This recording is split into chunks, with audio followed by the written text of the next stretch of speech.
कहवा के दूल्हा के सिरे मौरी शोभेला। ए कहवा में मड़वा कलियान जोर हो। दुल्हवा दौल साजी चलल। ए कहवा में मड़वा कलियान जोर हो। दुल्हवा दौल साजी चलल।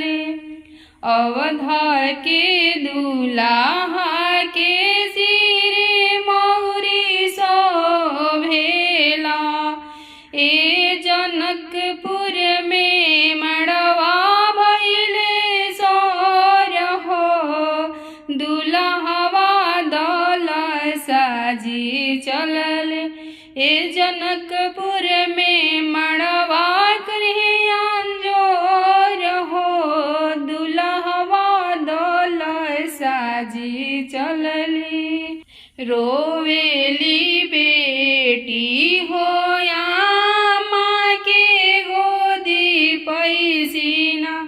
ए ना मोरे कौन सहुर हो। दुल्हवा दौल साजी चलल।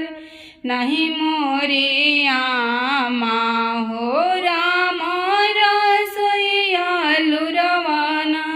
ए नहीं मोरा कौन सहुर हो। ससुर कैसे हमहू रहबो ना। सिखिलो ना बेटी हो लुरावा से ढांगना। ए सिखिलो ना राम रसोइया हो।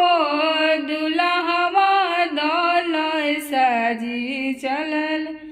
सिखले हूँ बेटी हो लुरावा से ढांगना।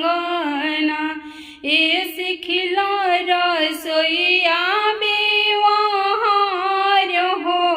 दुल्हवा दौल साजी चललेना। कहवा के दूल्हा के सिरे मौरी शोभेला।